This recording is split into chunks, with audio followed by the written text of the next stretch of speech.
c'est parti. Bon bah je suis Antoine Anger alias Cocopello, j'ai 29 ans, j'habite à Paris et j'ai fait d'abord des études de cinéma à l'université Paris 8 avant de me diriger vers le dessin politique. Donc j'ai tenté une expérience durant la précédente campagne présidentielle où je me suis infiltré dans les 5 principales équipes de campagne. Donc je faisais campagne du Front National à la France Insoumise pour 5 candidats différents pendant 4 mois. J'en ai tiré une petite bande dessinée qui est parue dans les colonnes du Huffington Post avant de m'intéresser à l'Assemblée nationale où là j'ai demandé un badge me permettant de circuler librement partout pour pouvoir croquer le quotidien de nos députés et essayer de comprendre pourquoi ils n'étaient jamais dans l'hémicycle.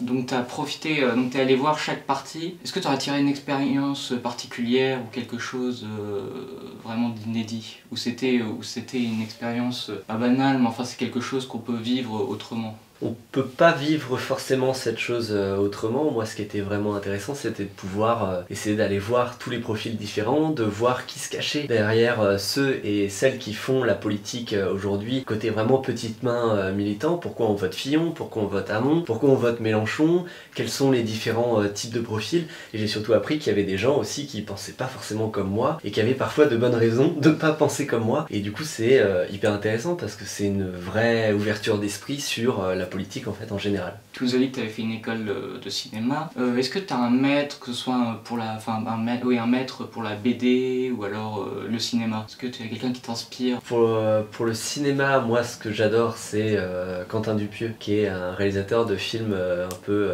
absurdes. Par exemple, il a fait Rubber, qui est l'histoire d'un pneu tueur qui sévit dans la Pampa au milieu des États-Unis. Et en fait, moi ce que j'aime avec ce réalisateur-là, c'est que par exemple il a replacé des éléments un peu incongrus dans ses films, et moi c'est ce que j'ai voulu faire avec Le Homard de François de Rugy. Lui il fait passer une biche dans ses films où on voit une biche comme ça qui passe, moi je vois le homard qui passe, et du coup ça c'était mon adaptation cinématographique, mon petit clin d'œil en tout cas au cinéma que j'ai refait dans cette bande dessinée. Et après pour le côté bande dessinée, effectivement tous ceux qui ont fait des reportages politiques, soit chez Quai d'Orsay avec Christophe Blain, que ce soit chez des Mathieu Sapin, que ce soit chez Louison qui a fait Cher François où elle a suivi François Hollande. Mes inspirations viennent de là, ils viennent après aussi des bandes dessinées que je pouvais retrouver chez mes parents, que ce soit Les Bidochons, Franquin, Astérix, tous les classiques qu'on a chez nous, quoi. En matière de politique, est-ce que tu as aussi quelqu'un qui t'a inspiré particulièrement ou qui t'a aidé à t'introduire dedans? Alors, ceux qui m'ont introduit en quelque sorte dans la politique, c'est la première équipe que j'ai rejoint lors de l'infiltration des équipes de campagne, donc c'était auprès d'Arnaud Montebourg. Même si je ne l'ai pas côtoyé personnellement tout le temps, c'est vrai que c'était une première approche d'observer un candidat politique de près. Et après, les autres se sont enchaînés, et celle qui m'a ouvert les portes de l'Assemblée, c'était Clémentine Autain, qui est la députée de ma ville d'origine qui est Tremblay en France, et qui, elle, m'a présenté à plusieurs députés, a suivi le parcours que je faisais en fait dès le début. Et du coup, bon, j'ai eu un peu ces profils-là, au début Montebourg, après un peu d'autres, après Autain, et puis après j'en ai suivi Jean Lassalle, Cédric Villani, toujours en observation pour la BD. Pourquoi avoir voulu dessiner l'Assemblée nationale ainsi que ses députés? Alors, juste après l'élection présidentielle, vient les législatives, et c'est vrai que lors des législatives, je me suis aperçu qu'un Français sur deux n'allait pas voter, qu'il y avait beaucoup de choses qui se disaient autour des députés, que moi-même je comprenais pas pourquoi ils étaient trop payés et qu'ils étaient jamais dans l'hémicycle à rien foutre. Et du coup, je me suis dit, bon, il y a peut-être des choses à faire autour de l'Assemblée, on va essayer de se renseigner un peu, on va essayer de l'infiltrer. J'avais réussi à infiltrer les équipes de campagne, peut-être que j'arriverai à infiltrer l'Assemblée nationale, et j'ai demandé un badge pour pouvoir circuler librement partout, aller rencontrer des élus de droite, mais de gauche aussi, pour essayer de comprendre ce qu'ils faisaient vraiment. Et puis casser un petit peu ce mythe du député qui ne fout jamais rien et qui est jamais dans l'hémicycle, essayer de comprendre le pourquoi du comment en fait. Et quelle en est ta conclusion? Alors la conclusion par rapport à ça, c'est que, chose incroyable, nos députés bossent, et en fait surtout s'ils étaient toujours dans l'hémicycle, ça ne servirait à rien. L'hémicycle c'est 5% du travail parlementaire en fait. Le reste du temps il doit être en commission, d'ailleurs s'il n'est pas dans sa commission, il peut avoir une amende de la part de l'Assemblée, mais parfois des commissions se passent en même temps que l'hémicycle. Donc il faut faire un choix. Il doit être aussi en circonscription, il doit être aussi en audition, tout ça pour préparer les lois, c'est logique. Il va prendre en fait des expériences de terrain pour essayer de comprendre ce qu'il vote. Et effectivement, si c'était juste une main qui se levait dans un hémicycle, il servirait pas à grand chose. Maintenant, allons un peu plus dans ta BD. Tes personnages ont l'air sympathiques dedans. Est-ce que c'est la réalité pour tous? C'est la réalité pour tous. En tout cas, moi je les ai croqués tels que je les ai vus, avec les moments où ils charrient, leurs travers, tout ça. J'ai pas eu de...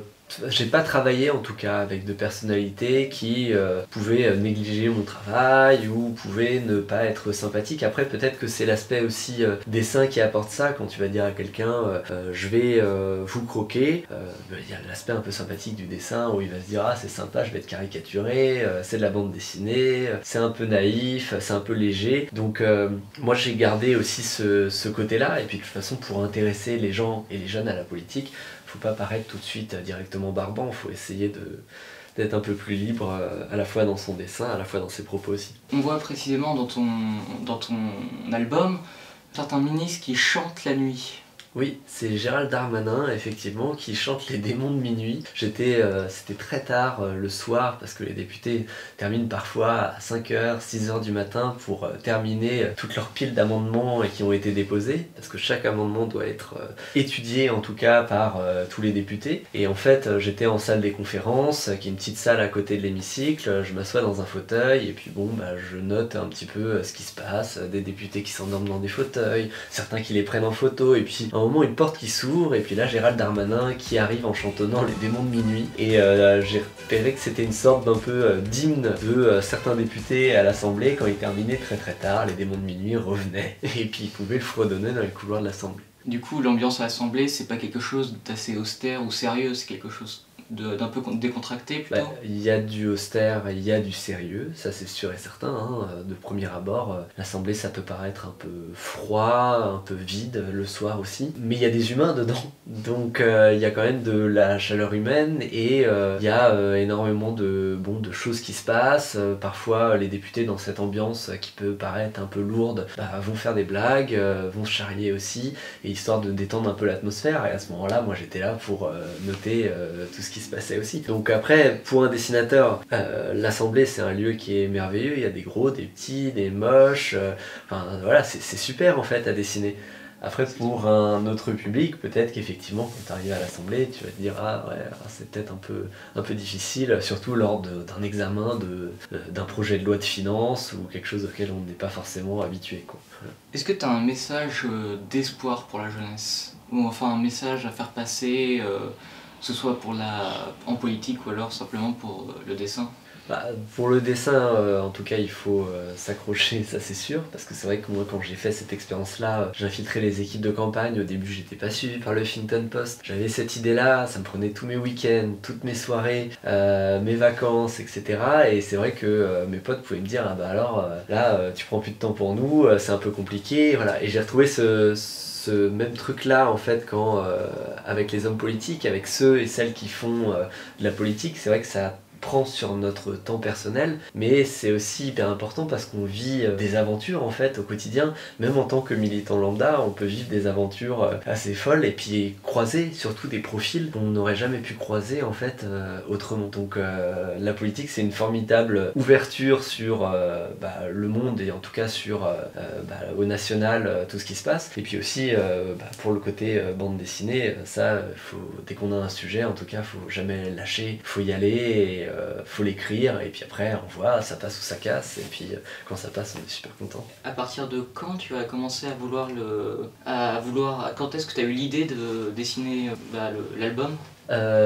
Directement après, une fois avoir demandé justement les accès à l'Assemblée, là j'ai préparé un projet de bande dessinée. Parce qu'effectivement au début j'étais dans les tribunes du public, alors c'était le seul moyen pour moi de rentrer en fait, on pouvait regarder les séances du haut des tribunes, et là je croquais les députés, donc je faisais des caricatures en fait de députés que je postais sur mon compte Instagram Palais Bourbon. Les députés allaient suivre ce compte là et se passer les caricatures, ça passait entre les collaborateurs, et ça m'a permis de me faire en fait petit à petit un petit nom au cœur de l'Assemblée. les agents commençaient à me reconnaître et tout ça. Et du coup, quand j'ai fait cette demande avec l'appui de quelques députés, une demande d'accès pour pouvoir croquer librement l'intérieur de l'Assemblée, là, les gens connaissaient à peu près déjà mon travail et j'ai pu continuer du coup sur ma lancée, quoi. Voilà. Même si ton album en est rempli, est-ce que tu as une anecdote à nous faire parvenir?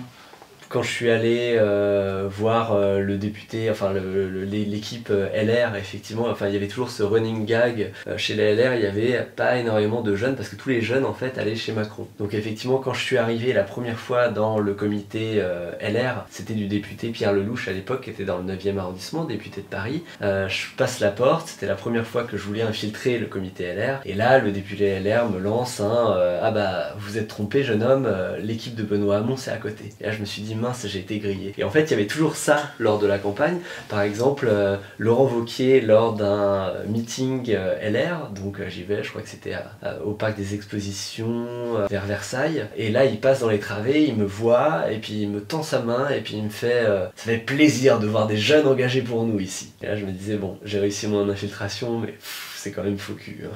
Bon bah du coup si vous voulez découvrir l'Assemblée nationale d'une autre manière, avec un autre regard, pas forcément barbant, etc.